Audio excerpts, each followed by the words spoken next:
Hello students, I am Ratan Dauliya, your NEET chemistry mentor. और students, अब अपन स्टार्ट करने जा रहे हैं आपका next part, that is about the energy comparison. अब वो एनर्जी कंपैरिजन किन के बीच में होगा?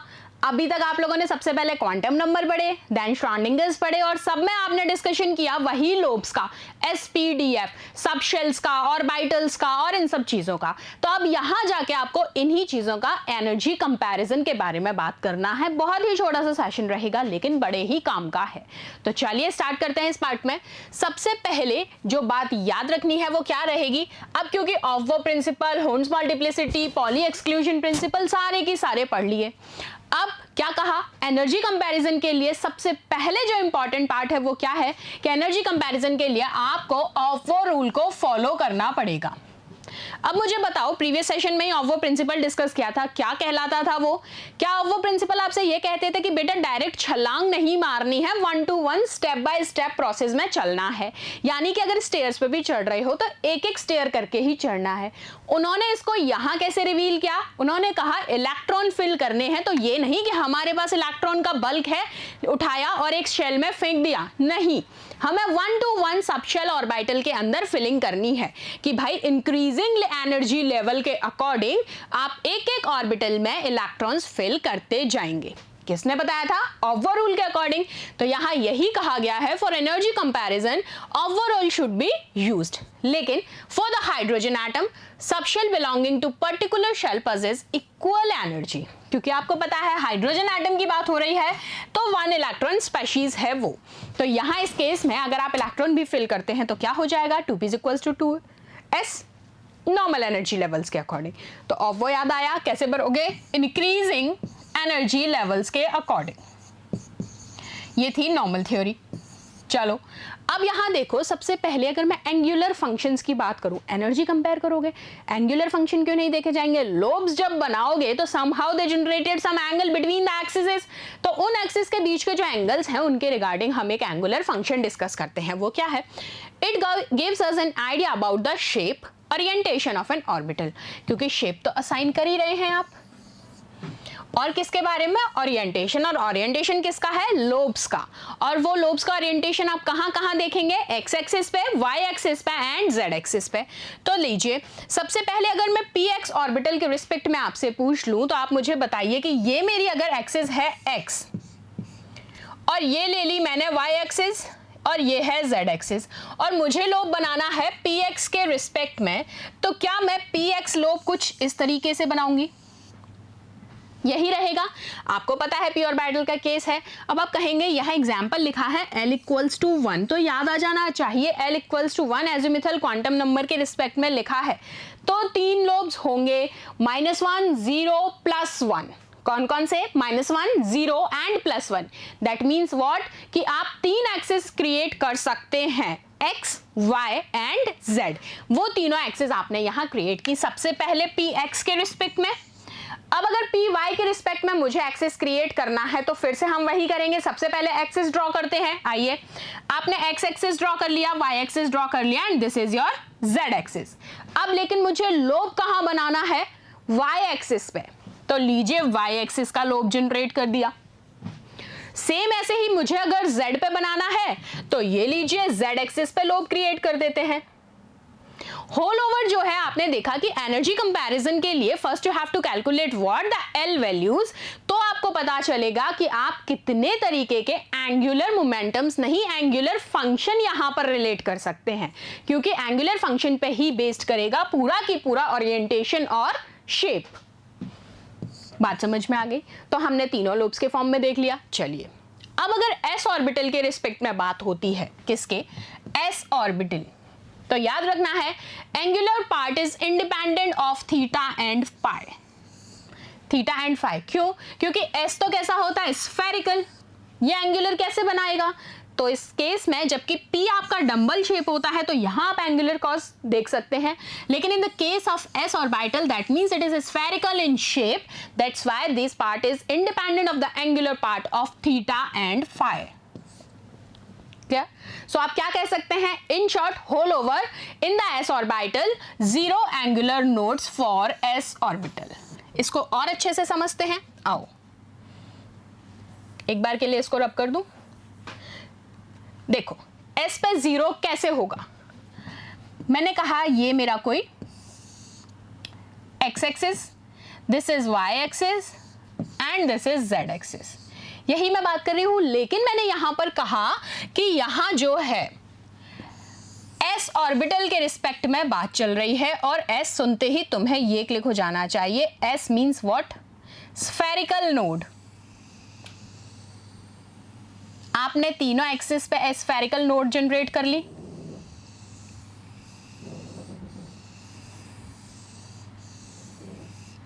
अगर मैं इसको पूरा कवर भी कर देती हूं, अभी मैं नहीं कर रही हूं, लेकिन चलो एक बार के लिए इसको कवर कर देते हैं, समझना अच्छे से।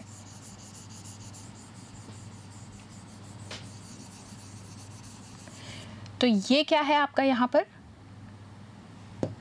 S। तो आप ये देखिए, अगर मैं यहां से x डायरेक्शन में जाऊं, इस डायरेक्शन में जा रही हूं, x डायरेक्शन में जाऊं, y डायरेक्शन में जाऊं या z डायरेक्शन में जाऊं, मैं किसी भी डायरेक्शन में जाऊं, मुझे तीनों ही डायरेक्शन में इलेक्ट्रॉन्स मिल रहे हैं। x पे जा रही हूं तो भी इलेक्ट्रॉन है, इस डायरेक्शन में भी। y पे जाऊं तो भी मुझे यहां भी इलेक्ट्रॉन मिल रहे हैं और यहां भी इलेक्ट्रॉन्स हैं, ठीक है। z पे अगर मैं जाती हूं, यहां भी इलेक्ट्रॉन्स हैं और यहां भी इलेक्ट्रॉन्स हैं। इसका मतलब क्या है कि नोड्स तो वो प्लेस था जहां इलेक्ट्रॉन्स तो मिल ही नहीं सकते, नोड तो एक रीजन है। तो आपने क्या कहा, इस केस में, s के केस में 0 एंगुलर नोड्स होंगे, क्योंकि आप कहीं भी प्रोसीड कीजिए, तीनों एक्सिस में से x, y एंड z, आपको इलेक्ट्रॉन्स मिलेंगे। बात समझ में आ गई? So for s it has 0 angular nodes for s orbital. So number of angular nodes for any orbital क्या होगा? That is represented by l। अब l की वैल्यू जैसे जैसे चेंज होगी, आप असाइन कर लेंगे उसकी एंगुलर नोड्स को, ठीक है। आओ अब एंगुलर नोड की शेप देखते हैं। सबसे पहले मैं px के रिस्पेक्ट में बात कर रही हूं, तो सुनिए, एंगुलर नोड px के रिस्पेक्ट में बात हो रही है। इस वाले डायग्राम को एक बार आप देखिए, तो आप कह रहे हैं कि this is your nodal plane, और nodal plane means no electron. तो इसको अगर अपन इजी, मैं 2D वे में दिखाती हूं आपको, अपन इसका 2D डायग्राम ड्रॉ करते हैं। आ जाओ, क्या कहा है? Again x axis, y, z, कोई भी मान लो, x y z हमने मान लिया, ठीक है। ये लो, और क्या कहा है मैंने? px के लिए। अब देखो, जब px की बात हो रही है तो लोब कैसे बनेगा? ये, यानी कि मैंने इसको कवर कर लिया, x एक्सिस को कंप्लीटली किया या नहीं? ठीक है। तो इस केस में आप क्या कहोगे कि अगर px के रिस्पेक्ट में बात चल रही है तो इधर भी इलेक्ट्रॉन्स हैं और इधर भी इलेक्ट्रॉन्स हैं, लेकिन इस केस में अगर मुझे नोड फाइंड आउट करना है तो x के रिस्पेक्ट में मैं कह सकती हूं कि मुझे y पे कोई भी इलेक्ट्रॉन नहीं मिल रहा है, ना ही z पे कोई भी इलेक्ट्रॉन मिल रहा है। तो मेरे y और z क्या हो गए? Nodal planes. x के रिस्पेक्ट में मेरे y और z हो गए नोडल प्लेन्स। अगर सेम इसी की तरह से मैं आपसे पूछ रही हूं कि मुझे अब x की नहीं z के रिस्पेक्ट में बताइए, pz के रिस्पेक्ट में नोडल प्लेन्स क्या होंगे, तो लीजिए फिर से एक बार ड्रॉ करते हैं और pz में आइडेंटिफाई करते हैं x, y एंड z। तो अब p में असाइन करना है। pz के लिए मैं ये लोब बना दूं, किस पे बनाओगे लोब? z पे।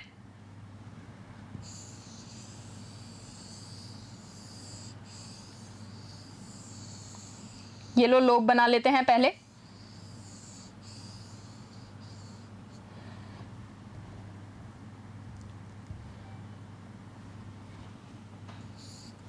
तो देखो, अब pz के मैं रिस्पेक्ट में बात कर रही हूं, तो आपने कहा pz में यहां भी इलेक्ट्रॉन है, यहां भी। अब आपको नोडल प्लेन देखना है, और नोडल प्लेन कौन सा रीजन है? जहां इलेक्ट्रॉन नहीं होगा। तो ना तो y के रीजन में है, ना ही x के रीजन में। तो pz के रिस्पेक्ट में अगर पूछा जाता है तो आप कहेंगे x और y प्लेन जो है वो आपका नोडल प्लेन होगा। तो 2D से ये बात क्लियर हो गई। यही आपको यहां पर मैंने बताया है कि फॉर एग्जांपल ये हमारा कोई px ऑर्बिटल है, ये x लोब है, ये y लोब है और ये z हो गया। 3D में देख लीजिए। अब इस 3D व्यू में आप देख रहे हैं कि यहां पर भी इलेक्ट्रॉन है, x के रिस्पेक्ट में बात की है, यहां भी इलेक्ट्रॉन है, लेकिन ये जो बीच वाला पार्ट है दिस, जहां से x और y जनरेट हो रहा है एक्सिस, ये आपका कहलाएगा nodal plane, that means y and z। Clear है अच्छे से? चलो, सेम ऐसे ही dxy के रिस्पेक्ट में पूछ लिया गया। किसके रिस्पेक्ट में? dxy। तो dxy के रिस्पेक्ट में देखो कहां होंगे लोब्स? In between. तो सबसे पहले आपने क्या लिया? y और z के इन बिटवीन लोब बनाने हैं, x और y। अब पूछा है नोडल प्लेन। जब y और z के लिए बात हुई थी तो हमने x को रिलेट किया। अब पूछा है dxy, तो आप xy के केस में क्या करोगे? एक z के साथ एक y के साथ बना दो, xz एंड yz। सेम ऐसे ही yz अगर पूछ लिया जाता है तो क्या करोगे? xz and xy। zx आपसे पूछ लिया है तो xy एंड yz। इजी है, बस याद रखना है in between the lobes create करने हैं, इन बिटवीन द एक्सिस आपको लोब्स क्रिएट करने हैं। ये लीजिए, आगे बात समझ? चलो, अब ऐसे ही dx स्क्वायर वाई स्क्वायर की बात सुनो। अब यहाँ आपको मैंने कहा है dx स्क्वायर वाई स्क्वायर के रिस्पेक्ट में, ये x एक्सिस हो गया, ये y एक्सिस हो गया, ये z था। अब x स्क्वायर वाई स्क्वायर मतलब कहाँ कहाँ बनेंगे लोब्स? x पर और y पर। बनाओ, ये रहा x,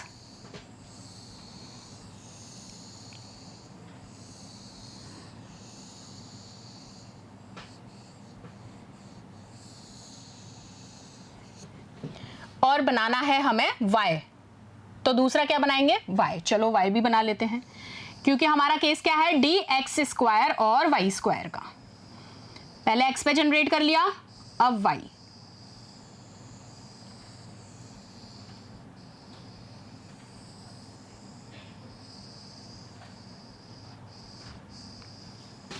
तो कोई दिक्कत नहीं आएगी। x और y पे आपने देखा तो x स्क्वायर वाई स्क्वायर के केस में ये वाला केस हो जाएगा, और याद रखना है एंगल कितना होगा यहां पर? 45 डिग्रीज। ये लो, समझ गए? We cannot predict the designation of angular nodes, but can be said that at the angle of 45। हमें exactly नहीं पता होता है, लेकिन हम एंगल के थ्रू ये पता कर सकते हैं कि इस एंगल पे नोड्स प्रेजेंट हैं। चलो आओ, अब एनर्जीज रिलेट करते हैं। The energy of an electron in a hydrogen atom is determined by the principal quantum number। कौन था principal quantum number? N। First step of hostile room जहां सिलेक्ट करते हो तो याद आ गया प्रिंसिपल क्वांटम नंबर, मतलब totally depend on what? Size. और साइज कैसे निकाल रहे थे? Radius into n square. Thus the energy of the orbital increases. कैसे? 1s 2s। ये तो हम सारा ऑलरेडी ऑर्गेनिक में, इनऑर्गेनिक में भी डिस्कस कर चुके हैं, ऑर्गेनिक वाली मैम ने भी समझाया होगा। तो तुम्हें ये एनर्जी लेवल्स तो अब रट जाने चाहिए, क्योंकि तीनों पार्ट में अच्छे से पढ़ लिए हैं। ये लो, कर लेना, ठीक है? आ जाओ, बेसिक है। अब यहाँ फिलिंग भी देखोगे तो पहले 1 to 1 एनर्जी लेवल के अकॉर्डिंग फिलिंग करनी है, दोनों पार्ट में बताए हैं। इलेक्ट्रॉन फिल करेगा, एक्साइट कब करेगा? पहले 1 एनर्जी लेवल। फिलिंग जो है वो रूल्स के अकॉर्डिंग होगी, n+l रूल, और वो प्रिंसिपल सबसे पहले रिसेट करा जाएगा, पॉली एक्सक्लूजन और हुंस मल्टीप्लिसिटी। सारे रूल्स को देखते हुए आप इनको अप्लाई कर लेंगे। चलो, Although shape of 2s and 2p are different, पता ही है आपको 2s की होती है spherical and spherical और in the orbital this 2p की कैसी होती है? and dumbbell। An electron has the same energy when it is in the 2s orbital as when it is present in the 2p orbital, but they are of same energy। तो orbital having same energy उनको आप क्या कहते हैं? degenerate। पूछा जाता है कई बार कि degenerate orbitals कौन से होते हैं? same energy वाले orbitals को कहा जाता है degenerate। अब आ जाओ, ओवरऑल लोब्स भी दिखा देती हूँ। अब देखो, dxy के रिस्पेक्ट में बात कर लें तो x और y के बीच में लोब देख लो, x y, ये x पे आ गया, y के बीच में, दोनों के बीच में, इन बिटवीन। x z के लिए देख लो, x and z, dy z y and z, ये देखो, ठीक है, ये क्या था dxz और ये क्या था dxy। तो देख लिए, अब dx स्क्वायर वाई स्क्वायर वैसे तो अभी समझाया, तुम्हें पता है इन बिटवीन नहीं आएगा, ऑन द एक्सिस, और जो dz स्क्वायर है वो रहा, अच्छे से दिख रहा है dz स्क्वायर दिस। चलो dz स्क्वायर को और एक बार मैं ढंग से इलैबोरेट करती हूँ, कैसे बनाओगे इसको।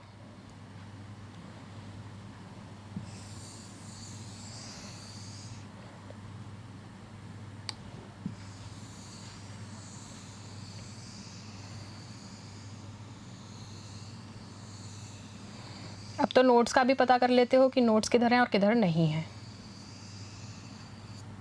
ठीक है। अब सुनो काम की बात, अब मैंने तुमसे क्या कहा, यहाँ पर ये जो dxz है, ठीक है, तीसरा भी ये लो बना लिया, इसकी ये रही z स्क्वायर वाला पार्ट दिखा रही हूँ मैं ये,